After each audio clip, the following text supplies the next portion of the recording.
Surrounded by some of the most beautiful islands of the world, the Coral Triangle is located in the Pacific Ocean between the Philippines, New Guinea, and Indonesia. A wondrously and fantastic undersea world does exist. In the bright water, the many different colors of the fish and corals illuminate with their collective power.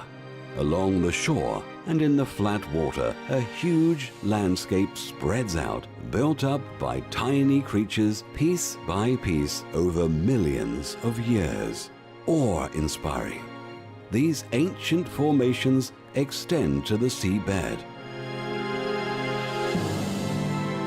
Every cubic meter of these coral reefs is home to countless species, animals, and plants. Here, evolution found a unique place in which big, small, dangerous, and bizarre creatures could exist. Today, they are prevalent not only in the Coral Triangle, but also in many other parts of the world. In almost no other part of the world, you can discover what you marvel at here.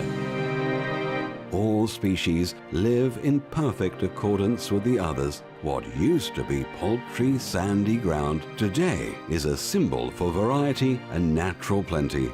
So, come with us and let's visit the universe of the corals. The magic world of the corals is put together by hundreds and thousands of creatures. Such diversified games of nature are only found in a few parts of the world. The Great Barrier Reef off the Australian coast is probably the most famous coral reef, but in the waters between Indonesia, the Philippines, and New Guinea, a coral triangle spreads which has the biggest marine diversity. 5.7 million square kilometers are covered by this marine dripping point. This region is the home of 3/4 of all coral species. In contrast, the Caribbean is the home of not even 10% of all corals. This nameless variety makes the Coral Triangle a fantastic and amazing landscape underwater. The waters offshore are not only edged by the whopping coral formations, they are also occupied by thousands of marine creatures. The warm water bodies of the Indo-Pacific are the perfect environment for small, big, predaceous, and peaceful fish. Even more marine creatures found a home between the coral canyons, in countless caves, and the cantilevered seaweed meadows. Although most of those species are not known by people, the reef's variety would be much poorer. More than 2,000 types of different coral fish can be found in the colorful reefs of the triangle. Hawaii, also known as a natural paradise and praised for its variety in species, does not even have 500 types. The unique conditions of the Pacific Sea did not only attract countless common fish, they also launched complete new species. These have a scientific name of an endemic species and glamorize the reef and make it one of a kind. It was a long and windy road until the reef turned out to be what it is today. The beginnings of this picturesque undersea world are hidden deeply in the history of geology. The Coral Triangle borders on the world's most active volcanic region, the Pacific Ring of Fire. This huge chain of volcanoes, with its chimneys and volcano funnels, spreads out from South America to Alaska, and from Alaska to Japan and New Zealand. But only a few of these volcanoes are located on terra firma. Most of them are on the seabed. It is here where tectonic plates are pushed one below the other and finally are fused at the mantle of the Earth. The constant eruptions and ejection of minerals and other materials over millions of years led to the thousands of islands along the Ring of Fire.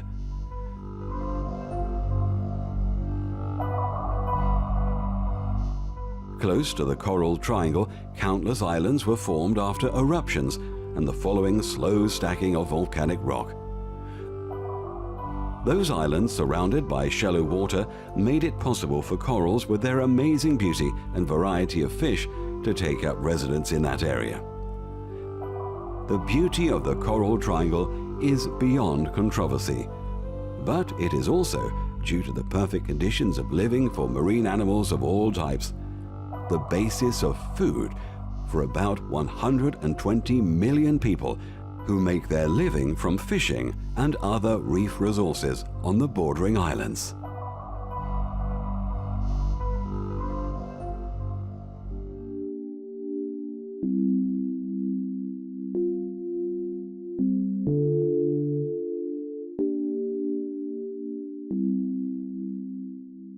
One of the best-known residents of the coral reef is the anemone fish. The anemone fish are a specious species, but only 2 of the 29 species are called clownfish. In spite of everything, the exponents of the anemone fish are known as clownfish to almost everybody, not least caused by the adventures of a small animated clownfish father searching for his son. He spends his life almost solely in and around an anemone. The tentacles of the sea anemone provide this little fellow a welcome protection from predaceous animals and hunters. As a recompense, this brave fish banishes other dodgers such as butterfly fish or filefish who like the taste of the sea anemone. You might think sea anemones are plants, but they are animals. They are even able to change their place of location. However, this act is very stressful for the animal, which is normally deep-seated in the ground, to fish food out of the water with its tentacles.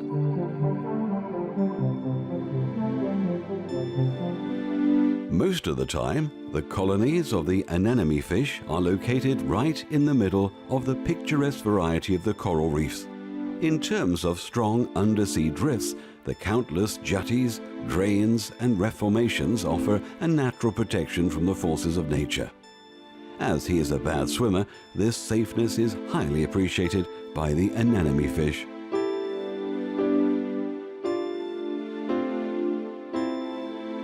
The next resident, wiggling through the hillsides and gardens of the corals, is not as peculiar as the shy anemone fish. To linger almost his entire life in an anemone would never cross the mind of an anthias. The anthias forms some of the biggest shoals in the coral reefs worldwide. Hundreds, up to thousands of these animals build groups to hunt oceanic plankton, which is the nourishment of most small fish. These gigantic shoals add immediately an orange-red color to the reef and include lots of smaller unions. Although the few males lead the unions and shoals, the majority are the females. This is caused by the fact that all anthias are born female. There are a lot of differences in size and marking in between the genders.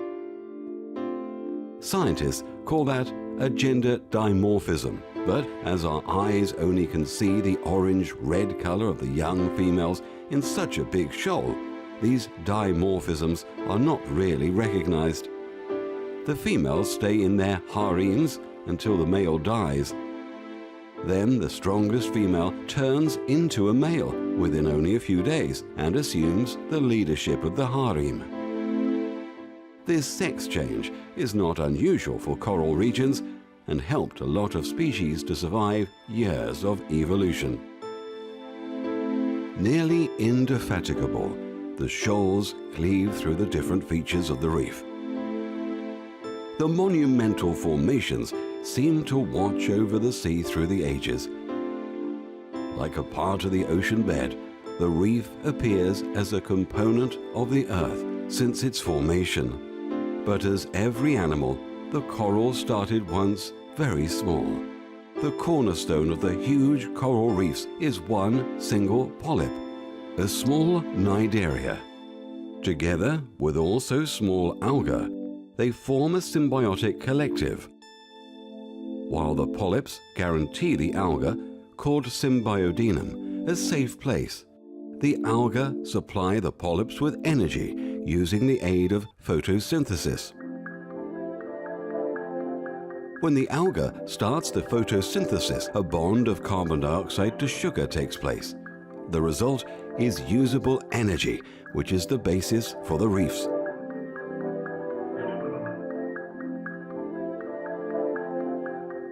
But especially at night, the corals transfer to other food supplies.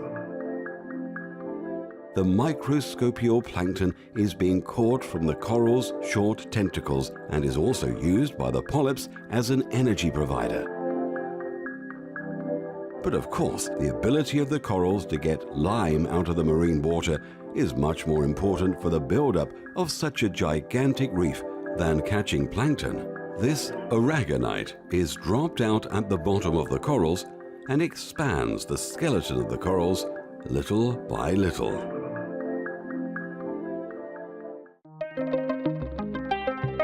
The stonefish highly appreciates the now emerging possibilities to couch. Stonefish are quite a small subspecies of the ray-finned fish. Their head is dominated by a wide and big planed mouth. Their skin is irregular and interspersed by various colors. At the hillsides of the reef, those hunters brace themselves and scan the environment for potential food. When it comes to swimming, they are in an inferior position to their prey animal, and so they use their surroundings and assimilate to their environment. As you may suggest by their name, stonefish look a lot like rocks and boulders, and they love to masquerade like rocks. Due to the raw ground-level structures of the reef, stonefish find quite a few possibilities to hide.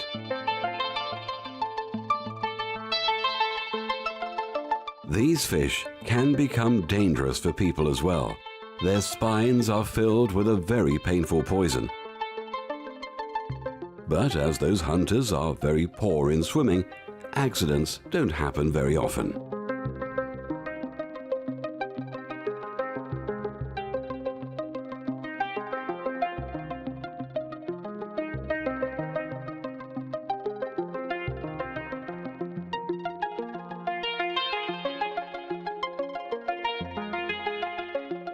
Other than his clumsy relatives, this firefish is moving gracefully through the coral world. His light, fan-shaped pectoral fins make him look elegant and threatening at the same time. The many stripes and rays of the firefish are not only just for beauty. They also blur his contours and give him some kind of camouflage battle dress. He is one of the most dangerous hunters in the reef. Like the stonefish, the firefish is known for its poison. The fins evenly spread all over the firefish's body, and they contain the poison. It is extremely painful, but at least for people, not deadly. However, the firefish does not use his poison for hunting. He saves his poison, just in case other predators, such as the moray, might attack him. If the firefish has to defend himself, he points out his poisoned fins to his enemy. In most cases, he is able to drive back his rival. His delicate fins are not just nice to look at, they are essential for his survival. Not all exponents of the firefish possess the same fine fins or the same elegant dorsal fin. The wide fins of the Pacific lionfish look like waving flags while he is moving through the reefs and landscapes. He is inactive most of the day and keeps away from the other inhabitants of the coral sea. His body is not designed to keep the speed high. He uses the shelter of the darkness to come closer to his prey animals. But there are more exotic animals living in the darkness and winding chasms of the coral reef. The frogfish is not really one of the most elegant or beautiful coevals. In front of the green, muddy setting, he seems to disappear. Just like an overweight version of a land-based chameleon. But there are other creatures preferring lighter colors. Frogfish don't visit the reef very often. Usually, they prefer the seabed in a depth of a few hundred meters. But if they are in the reef, they act in a similar fashion to dragonheads and firefish. They couch and they camouflage. Sometimes it works, sometimes it doesn't. Of course, dark specimens have an advantage when it comes to a camouflage. But what is making them feel more confident could also be their highly effective poison. If you don't have to fear predators, you don't need that much protection while hunting. And now, what is this whizzing onto the screen? A mantis shrimp. For all intents and purposes, the mantis shrimp is one of the most amazing creatures of the sea.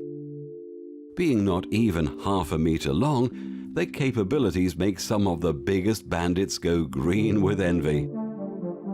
Their constantly moving big telescope eyes might be the most eye-catching feature of the mantis shrimp.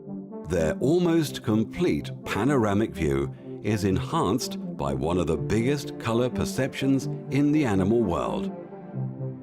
Unlike people who can only distinguish 3 primary colors, and their minds then make up the colors from those 3, the mantis shrimp is able to see 16 primary colors.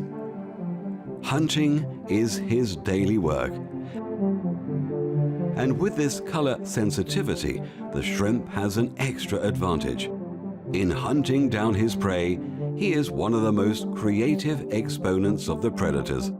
His pincers make killing weapons. Once his prey has been spotted, he strains his pincers to the back and lets them clap against each other within a split second. The result is a blast wave that shocks every prey and makes them unconscious immediately.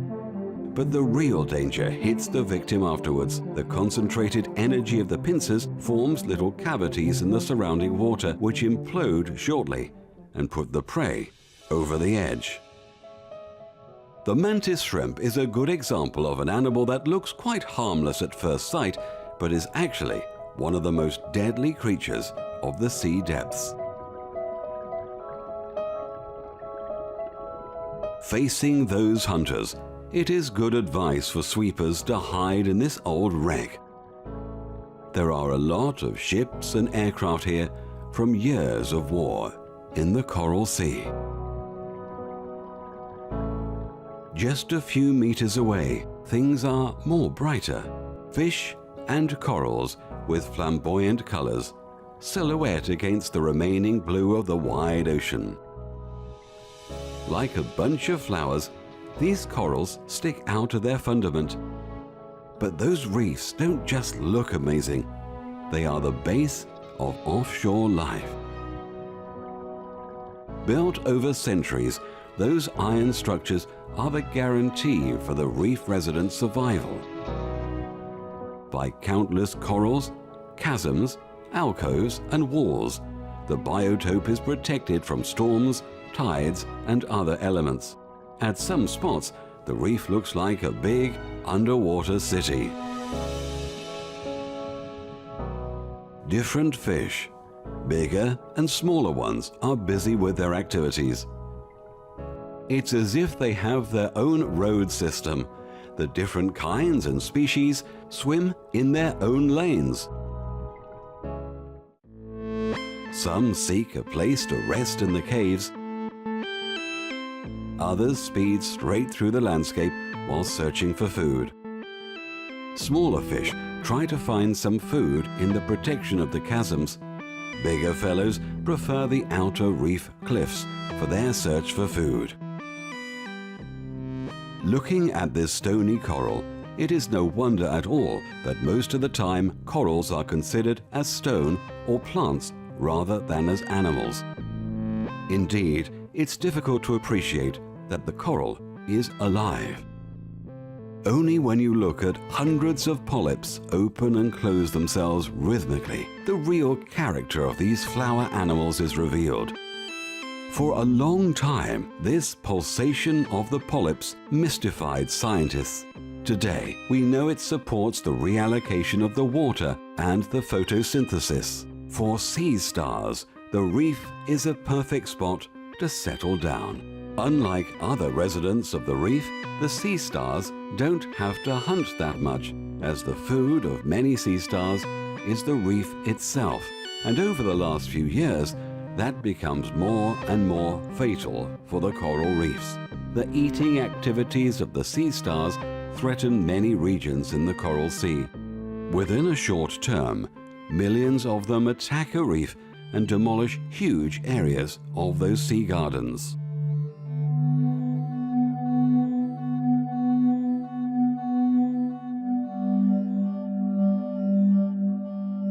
Short, fast, and striped. That is the eel-tail catfish.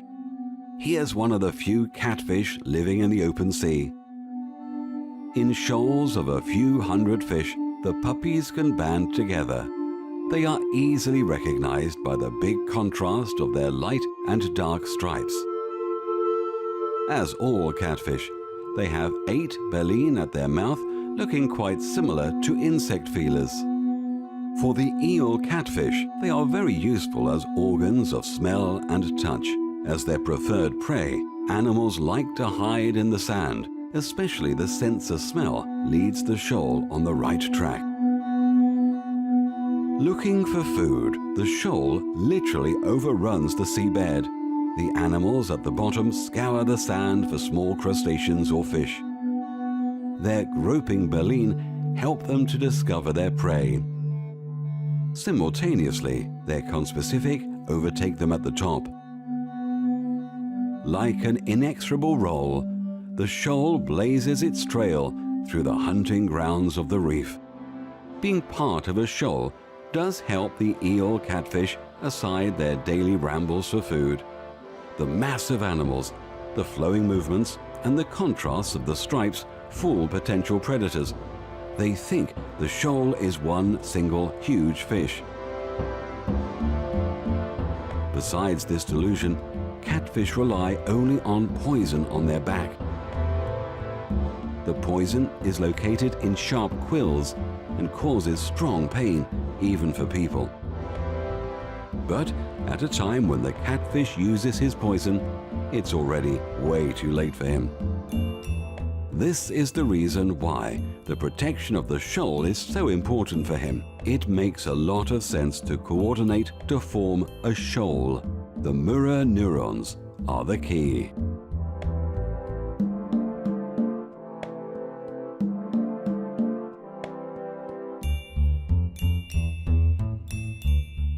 The flashy colors of the feather star are very impressive.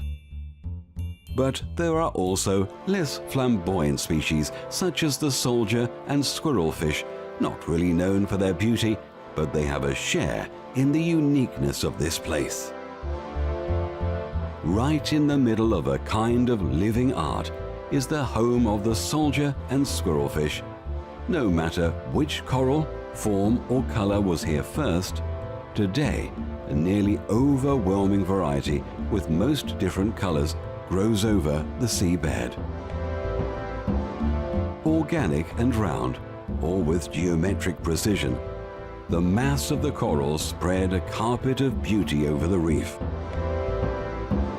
Just like flowers in a new-made bed, countless young corals tiller out of the stones at the side of the reef. To catch enough sunlight for their growth, especially the sprouts at the bottom, will turn upside in the near future. However, it is really hard to protect coral reefs. The hazards have never been as big as today, although a lot of organizations fight for the reefs. In the future, the biggest danger for the reefs will be the global warming of the sea. No other factor contributes to the demolition of the corals as much as global warming. If temperatures exceed 30 degrees Celsius constantly, the coral polyps don't follow their symbiodinium anymore. Then the photosynthesis stops, and with it the reef building. This dreaded process, known as coral bleaching, does appear more and more in areas of the Coral Sea. It is believed that almost half of the Great Barrier Reef died because of storms, creatures eating corals, and the higher temperatures within the last 30 years. When it comes to climate change, a rethinking will not be easy, and it has to begin, especially in the minds of local people. Otherwise, a healthy coral base will be a rare sight in the future.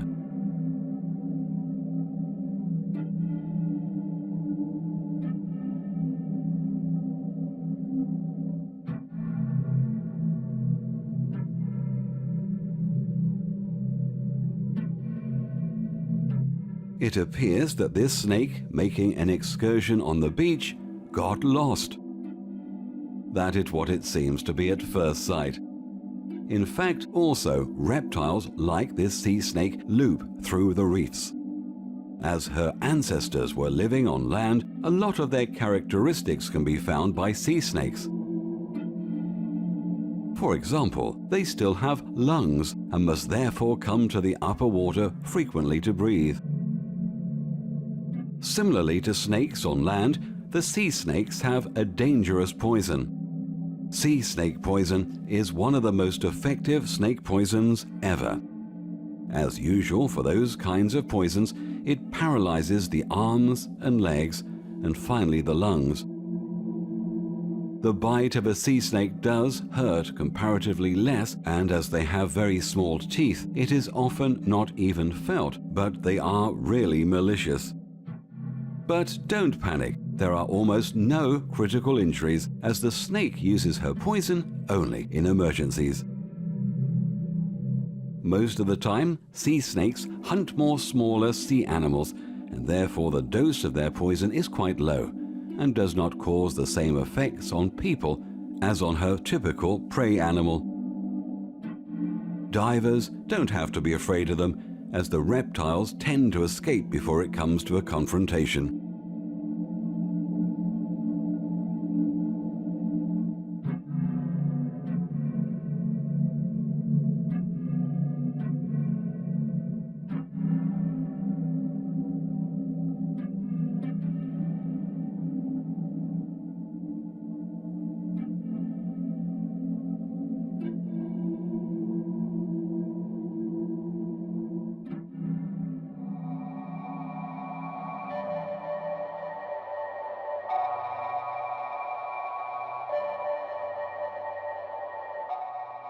The snappers are a species in the coral's cosmos. More than 100 species cavort in the Earth's reefs. And of course, all kinds of colors and shapes are found in this family. In the Indo-Pacific, a strong yellow prevails and enriches the environment's world of colors. Usually, the snapper swim close to the water's surface and resort to the deeper areas very rarely. To defy other fish, they affiliate to little shoals during the day. Only at the end of the day, they disband their formations to hunt themselves. What is not seen at first sight are the big fangs and many smaller teeth inside the sharp mouth of these colored sea animals.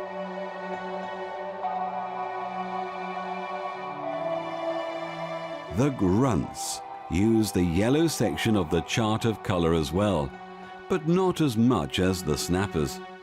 Typical for all grunts are the many spots covering the whole body, except the underside. In some way, he looks like the maritime leopard, but of course he is more peaceful. Small invertebrates are the only animals you have to beware from the presence of grunts. Apart from that, he acts like snappers and forms groups swimming through the reefs.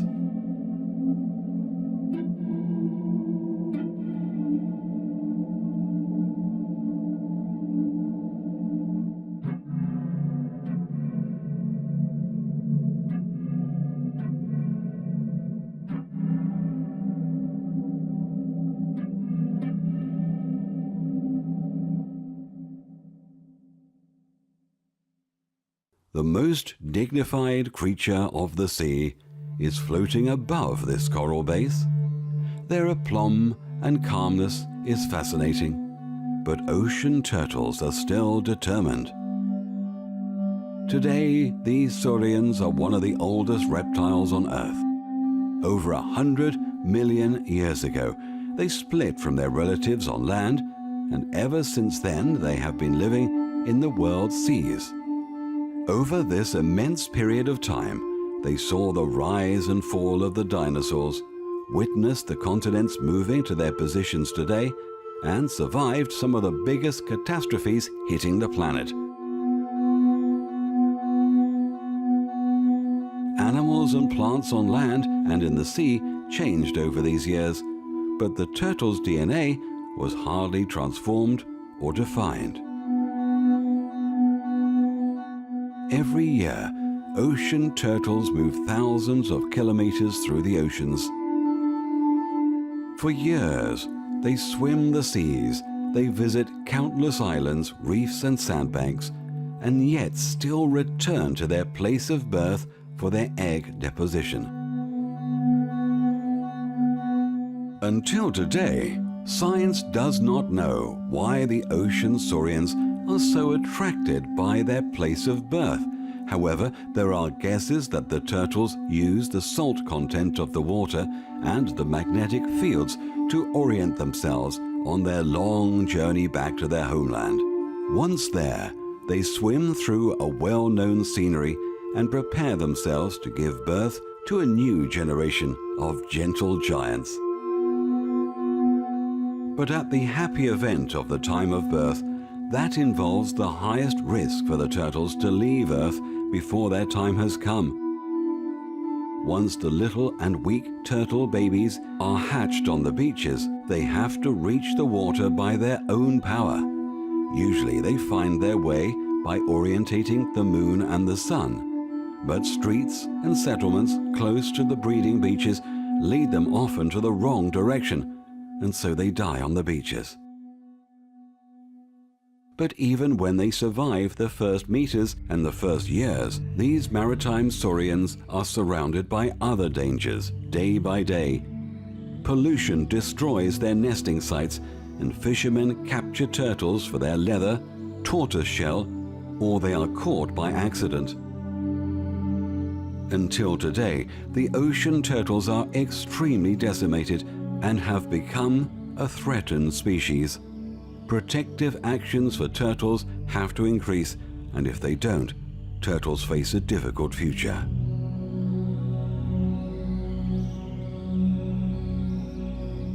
But let's turn to some more enjoyable sea stories.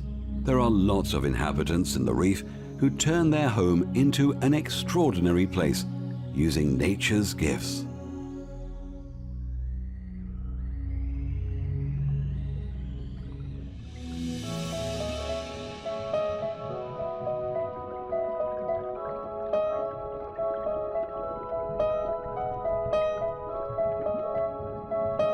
For example, the bannerfish, here battening on the corals.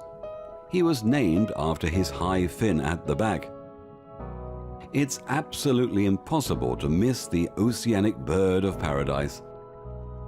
The bannerfish does need his wide banner mostly during the pairing season.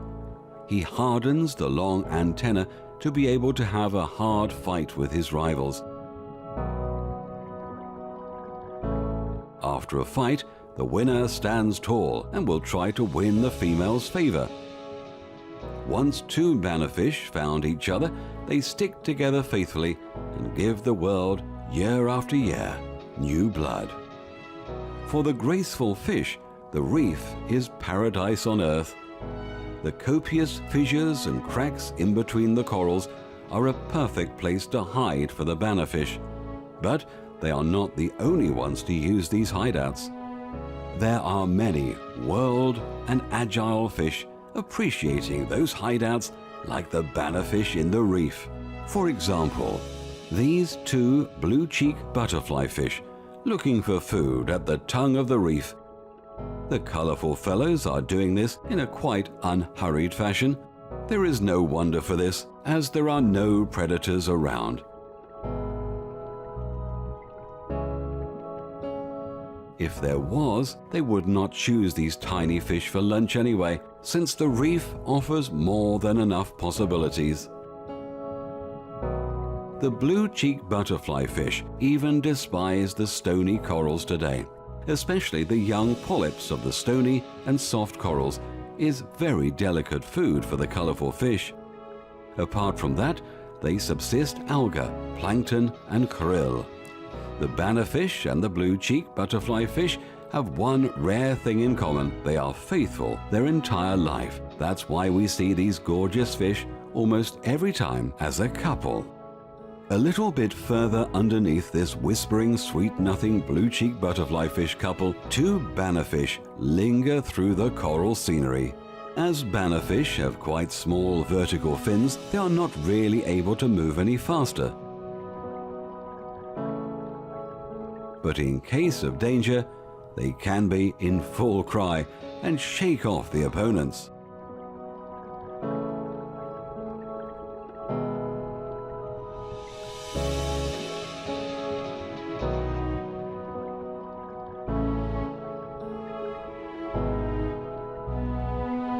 A few meters away, a giant clam roosts between a few corals. Wrongly, they are quite often called killer clams. This misbelief is caused in the idea that the clams grab divers' hands and keep them underwater until they die. In fact, those shutting movements of clams are simply there to surprise any diver. Unless he is looking for the clam's treasure, of course. In this case, one or the other pearl diver might have not mentioned the clam shutting its mouth.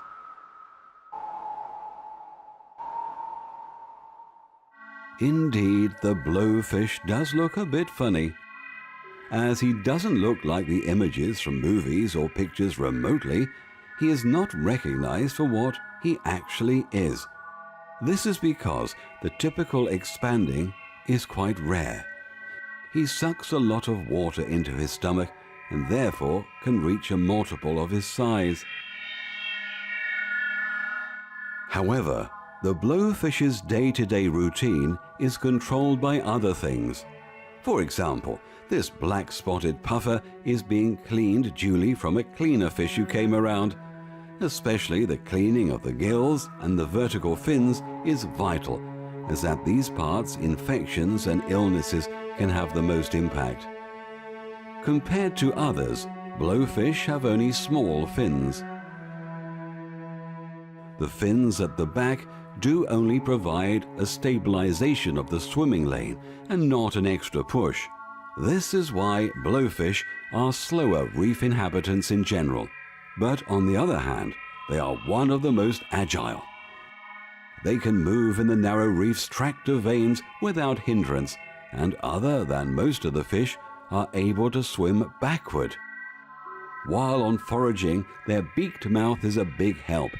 Instead of single teeth, there are whole plates of teeth, which are perfect to take parts of corals or smaller animals of prey apart to pieces. In fact, the jaw and plates of bigger species can become strong enough to break even human bones. Besides, the blowfish does not have to fear to scuff his teeth. They grow again continuously. But better known and more dangerous is the blowfish's poison. It is one of the most toxic substances a fish can own. The poison does not directly kill the victim, but paralyzes it completely.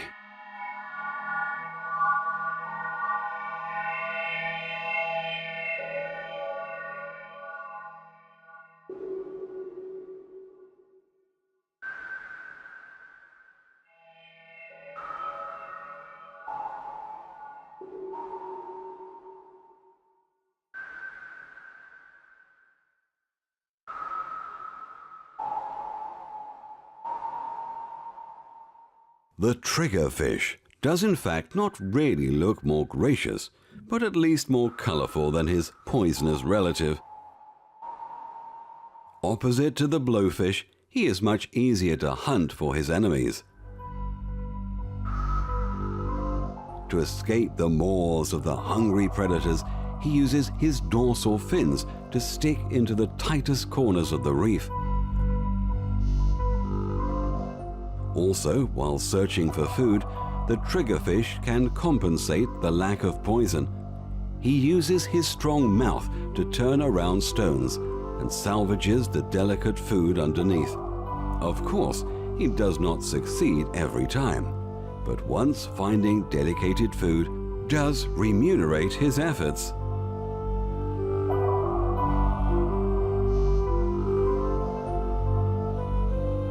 In the complex tract of veins, the most different and diverse terms of life collide, and people can only wonder at the unhidden acts and creatures within the reef.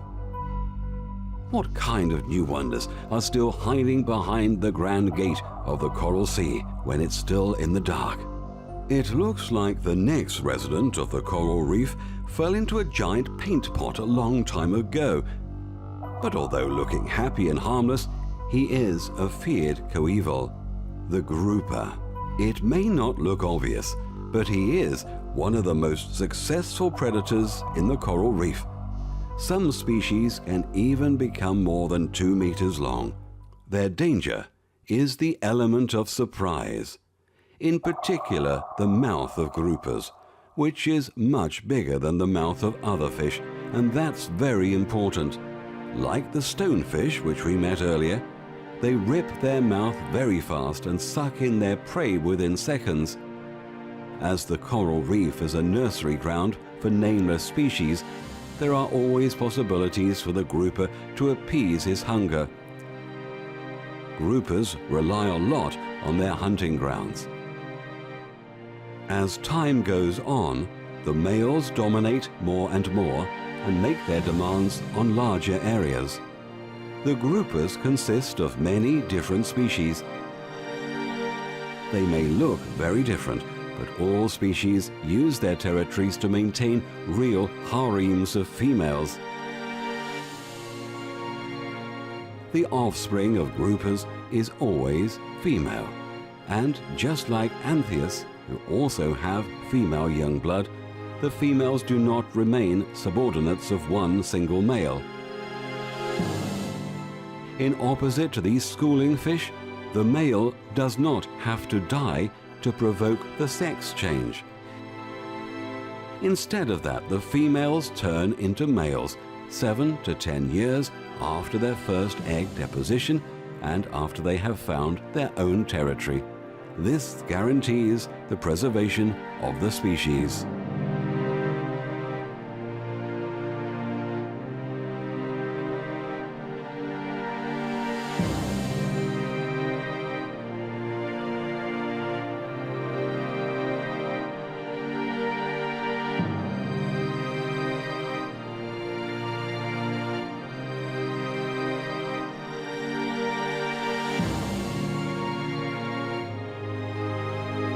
What seems to be a sea snake at first sight is in truth a moray.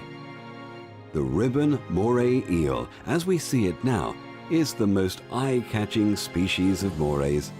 During their lifetime, they abandon the black and white coloring and change, finally, to females. Morays start their extensive foraging out of caves where they spend most of the day. On one side, the chasms are great spots for an ambush, and on the other one, they are places to adjourn. Some species even spend their entire life in the countless caves of the coral reef and never reach the open water bodies. That is why they are dark horses for scientists. Characteristics for all subspecies is the pulsating opening and closing of the mouth, but that is not a threat. It is just their way to breathe. In opposite to that most refreshing breath as they let water flow through their gills. But therefore their mouth must be opened all the time. It is these contrasts that make a beautiful part of Earth to a center of biological variety. In the evening, most species go for long forays through the reef on their search of food. As their sense of seeing is quite poor, morays cannot rely on their eyes. Instead, they have an extraordinary sense of smell and are able to smell their potential prey from a distance. But this is not the only present Mother Nature gave the morays. In addition to their normal set of teeth, they own a second jaw behind the teeth to make it possible for them to swallow up the prey even faster. Rightly, those predators are feared by other fish in their hunting grounds.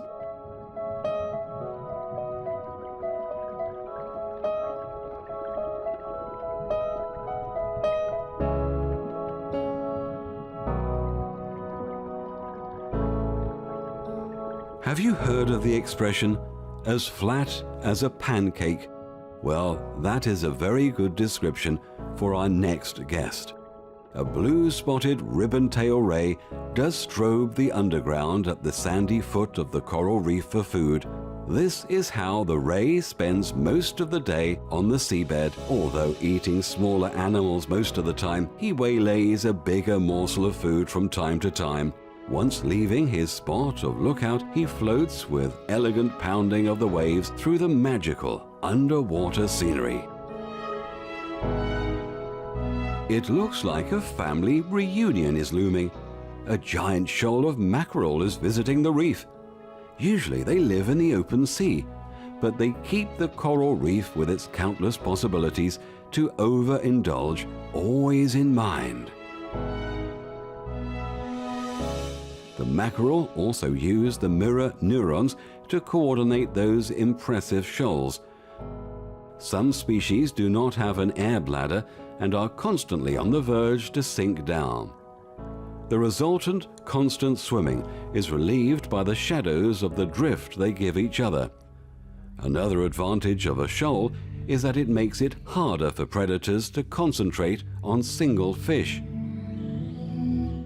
In fact, it can happen that shoals attack the hunters. If a mackerel shoal is impressive, wait till you see a shoal of barracudas. Barracudas are the silver arrows of the sea. Their natural form, muscular and streamlined bodies, seem to be made just for powerful sprints. Once spotted their prey, they can reach speeds up to 50 kilometers per hour. But their most dangerous weapon is hidden in their long mouth. Inside, there are sharp teeth just waiting for potential prey. Especially in a big shoal like this one, barracudas are one of the most threatening predators of the sea. However, barracudas only stay in such big groups in their adolescent phase. Once grown up, they separate and hunt on their own. You simply have to admire that silver reflecting mass of fish in perfect coordination, although they are basically nothing else than an allegory for a merciless hunter. Just like the barracudas, there are two sides of every story. Day by day, hunters and hunted are living only a few meters apart in the reef. Surrounded by nothing but the endless blue of the sea, current regeneration is the center point of this colorful world. But what is hidden behind the first sight is more than the regeneration of the reef. It is the constant creation of new animals, fascinating the earth with their beauty, dangerousness, and uniqueness.